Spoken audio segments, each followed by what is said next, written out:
ദൈവത്തിന്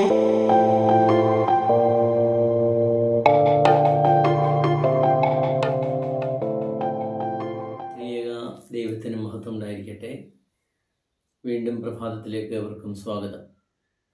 ലൂക്കോസിൻ്റെ സുവിശേഷം 12-ാം അധ്യായം അതിൻ്റെ 42-ാം വാക്യം.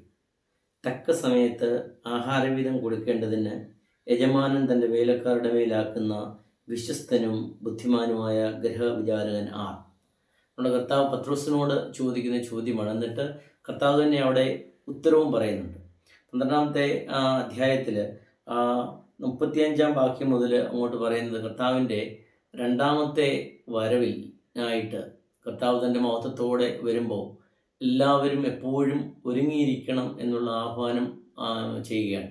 ശിഷ്യന്മാരോട് പറയുമ്പോൾ പത്രോസ് ചോദിക്കുകയാണ്, ഞങ്ങളെപ്പോഴും നിൻ്റെ കൂടെയാണല്ലോ, ഞങ്ങളും അതുപോലെ ഒരുങ്ങിയിരിക്കണോ? അതുകൊണ്ട് ഇത് ഞങ്ങളോടുകൂടെയാണോ പറയുന്നത്, ഞങ്ങളോടും കൂടെയാണോ പറയുന്നതെന്ന് ചോദിക്കുമ്പോൾ കർത്താവ് അതിന് പറയുന്ന ഉത്തരമാണ്, ഒരു വലിയൊരു വ്യവസായി ഓടിക്കുക, അല്ലെങ്കിൽ ആരെങ്കിലും വലിയൊരു ഭൂവുടമ തൻ്റെ വേലക്കാരുടെ മേൽ സൂപ്പർവൈസറിനെ ആക്കുവാണ്, അല്ലെങ്കിൽ ഒരു ഗൃഹവിചാരകനെ ആക്കുവാണ്, ഉത്തരവാദിത്വം ഏൽപ്പിച്ച് തൻ്റെ വേലക്കാരോട് അവർക്ക് യഥാസമയം ആഹാരം കൊടുക്കണം, യഥാസമയം ശമ്പളം കൊടുക്കണം, അവരുടെ കാര്യങ്ങളെല്ലാം യഥാസമയം ചെയ്യണമെന്ന് പറഞ്ഞ് കുറേ പേരെ ഏൽപ്പിക്കുകയാണ്, ഉത്തരവാദിത്തങ്ങൾ ഏൽപ്പിക്കുകയാണ്. അപ്പം അങ്ങനെ ആ ഒരു ഗൃഹവിചാരകൻ എങ്ങനെ ആയിരിക്കണം എന്നാണ് പറയുന്നത്. അപ്പോൾ നമുക്ക് ഒരു കർത്താവ് അല്ലെങ്കിൽ ഒരു യജമാനൻ തൻ്റെ കീഴെ കുറേ ആൾക്കാരുണ്ട്.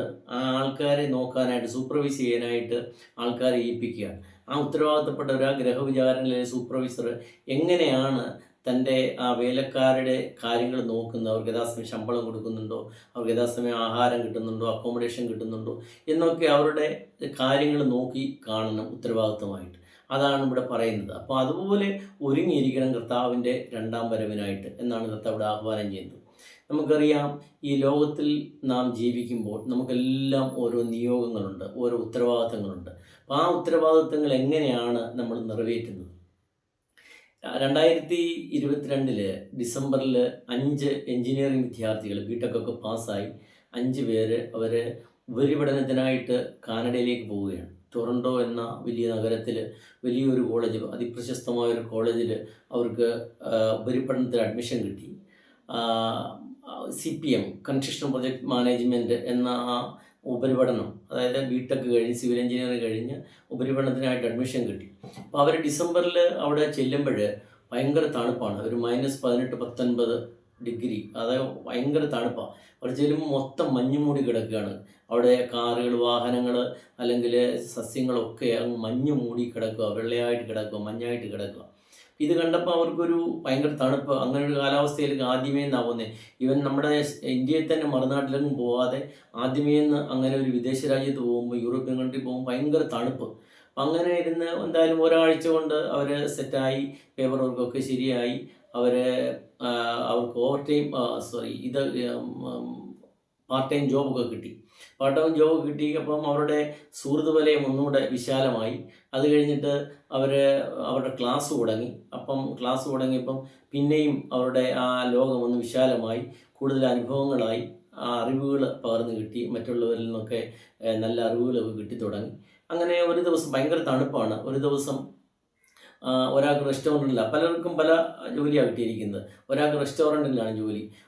എന്നിട്ട് വന്നപ്പം അവനൊരു നല്ലൊരു ഉപദേശം കിട്ടിയിരിക്കുക ഒരു സുഹൃത്തിൽ നിന്ന്. പറയുകയാണ്, നല്ല ഉറക്കം കിട്ടാൻ, ക്ഷീണമൊക്കെ അറിയാതിരിക്കാൻ ഇച്ചിരി മദ്യം ഉപയോഗിച്ചാൽ മതി. കിടക്കുന്നതിന് മുമ്പ്, ആഹാരത്തിന് മുമ്പ് ചിലപ്പോൾ മദ്യം ഉപയോഗിച്ചാൽ നല്ല വിശപ്പും ആഹാരവും കഴിക്കാം, നല്ലപോലെ ഉറക്കവും കിട്ടുമെന്നുള്ളൊരു ഉപദേശം ഒരു കൂട്ടുകാരിൽ നിന്ന് കിട്ടിയതാണ്. അപ്പോൾ അതിവിടെ വന്ന് പങ്കുവെച്ചു. 5 പേരും കൂടെ ഒരേ ഫ്ലാറ്റിലാണ് താമസിക്കുന്നത്. അപ്പോൾ അവരൊക്കെ ഇങ്ങനെ ഇരുന്നു. നെക്സ്റ്റ് ഡേ ഈ റെസ്റ്റോറൻറ്റിൽ ജോലി ചെയ്യുന്നവന് നല്ലൊരു മദ്യക്കുപ്പി, ഉയർന്ന മേൽത്തരം ഒരു സ്കോച്ച് വിസ്കിയുമായിട്ടാണ് വരുന്നത്. വന്നു ആഹാരത്തിൻ്റെ സമയത്ത് 5 ഗ്ലാസ് എടുത്ത് ഇങ്ങനെ ഒഴിക്കാൻ തുടങ്ങിയപ്പം അതിനകത്ത് ക്രിസ്റ്റോ എന്ന് പറയുന്ന ഒരു പയ്യൻ, ഒരു ആള്, അവൻ പറഞ്ഞു, ചെറുപ്പക്കാരൻ പറഞ്ഞു, ഞാനിതൊന്നും ഉപയോഗിക്കത്തില്ല, ഇതേവരെ ഉപയോഗിച്ചിട്ടുമില്ല, എനിക്കിഷ്ടമല്ല എന്ന് പറഞ്ഞു. അപ്പം മറ്റു 4 പേര് പറഞ്ഞു, ഞങ്ങളും ഇത് ഉപയോഗിക്കത്തില്ല, ഇങ്ങനെയാണല്ലോ നമ്മൾ ഓരോന്ന് ശീലിക്കുന്നതെന്ന് പറഞ്ഞു. എന്തായാലും അവൻ പറഞ്ഞു, എന്തായാലും എനിക്കിത് വേണ്ട, എനിക്കില്ലാതെ തന്നെ ഉറങ്ങാൻ പറ്റും, അതുമല്ല എനിക്ക് പിന്നെ വീട്ടുകാരോട് സംസാരിക്കണം, പ്രാർത്ഥിക്കണം എന്നൊക്കെ പറഞ്ഞു. അപ്പോൾ അന്ന് അവരുപയോഗിച്ചു, 4 പേര് ഉപയോഗിച്ച് ക്രിസ്റ്റോ മാറി നിന്നു. അടുത്ത ദിവസവും അങ്ങനെ യാതൊരു ശീലമായി, അവർ ആഹാരത്തിൻ്റെ ഒരു ഭാഗമായി. അപ്പോഴൊക്കെ ഈ ക്രിസ്റ്റോ മാറി നിന്നു. അങ്ങനെ ഇരുന്ന് ക്ലാസ് ഒക്കെ കുറേ കാലം കഴിഞ്ഞപ്പോൾ അവർ പിക്നിക്കൊക്കെ പോകാൻ തുടങ്ങി, ഔട്ടിങ്ങൊക്കെ. അപ്പോഴും ക്രിസ്റ്റോ മാറി നിന്നു. അപ്പം ഈ വീട്ടിലെ അവൻ്റെ തുണികൾ നനയ്ക്കുന്നു, വീട്ടിലെ കാര്യങ്ങളൊക്കെ ക്രമീകരിക്കുന്നു, പിന്നെ അവൻ്റെ നാട്ടിലുള്ള മാവിമാരോട് അല്ലെങ്കിൽ ബന്ധുക്കാരോട് സംസാരിക്കുന്നു, അപ്പനും അമ്മയോട് സംസാരിക്കുന്നു. അങ്ങനെ അവനങ്ങനെ ഇതിലൊന്നും മാറി. അപ്പോൾ ഇതിങ്ങനെ ക്രമേണ ഒരു ശീലമായി കഴിഞ്ഞു. 1 കൊല്ലം കഴിഞ്ഞു. 23 ഒക്ടോബർ ആയപ്പോഴത്തേന് ഫസ്റ്റ് ഇയർ റിസൾട്ട് വന്നു. റിസൾട്ട് വന്നപ്പം ഈ ക്രിസ്റ്റോ എല്ലാ വിഷയത്തിനും പാസ്സായി. അവന് ഇൻറ്റേൺഷിപ്പും കിട്ടി, സ്കോളർഷിപ്പ് കിട്ടി. അപ്പോൾ അടുത്ത കൊല്ലത്തെ ആ പഠനത്തിനുള്ള പൈസ അവന് കൊടുക്കണ്ട. മറ്റ് 4 പേരും ചില വിഷയങ്ങൾക്കൊക്കെ പോയി, അപ്പോൾ സ്കോളർഷിപ്പ് കിട്ടിയില്ല. ഈ 4 പേർക്കും അടുത്ത കൊല്ലത്തെ പൈസയുടെ കണ്ടെത്തേണ്ടിയ ഒരവസ്ഥ വന്നു. അതായത് ഈ ഇന്ത്യൻ മണി ഏകദേശം 10 ലക്ഷം രൂപയാണ് അടുത്ത കൊല്ലത്തെ ഫീസ്. അത് ഒന്നുകിൽ അവർ ഈ ഓവർ ടൈം ചെയ്ത് കണ്ടെത്തണം, അല്ലെങ്കിൽ നാട്ടിൽ നിന്ന് മാതാപിതാക്കളിൽ നിന്ന് പൈസ വരുത്താം.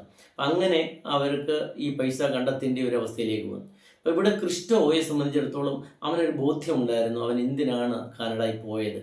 അവൻ്റെ അപ്പനും അമ്മയും പൈസ ഒക്കെ ലോൺ എടുത്താണ്, കടമെടുത്ത ബാങ്കിൽ നിന്ന് ലോൺ എടുത്താണ് അവനെ പഠിപ്പിക്കുന്നത്. അവൻ്റെ വീട്ടിലെ സാഹചര്യം, അവനൊരു ബോധ്യമുണ്ട് എന്തിനാ വന്നേ എന്നൊക്കെ ഒരു ബോധ്യമുണ്ട്. മറ്റവർക്ക് ആ ബോധ്യമില്ല, ബോധിച്ച പോലെ ജീവിക്കുക. അപ്പം അതുകൊണ്ട് അതിൻ്റെ അനന്തരഫലം അവിടെ അനുഭവിക്കുന്ന ആ 4 പേർക്കും പൈസ കണ്ടെത്തണം, പിന്നെ ഈ വിഷയങ്ങൾ എഴുതിയെടുക്കണം.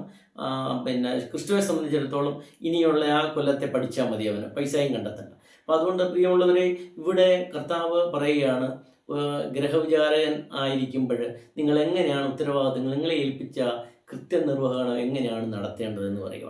അപ്പം അവിടെ യഥാർത്ഥമായി നല്ലതുപോലെ കൃത്യനിർവഹണം നിർവഹിച്ച ദാസന് കിട്ടുന്നത് വിശ്വസ്തനായ ദാസനെ എന്നാണ്. എന്നാൽ ബോധിച്ച പോലെ ജീവിച്ച, അതായത് മറ്റ് 4 പേരെ പോലെ ബോധിച്ച പോലെ ജീവിച്ച ഒരു ഗ്രഹവിചാരനെ കുറിച്ച് പറയുന്നത്, അവിടെ പറയുന്നത് അവനെ ദണ്ഡിപ്പിക്കുന്നവരുടെ കയ്യിൽ ഏൽപ്പിച്ചു എന്നാണ് പറയുന്നത്.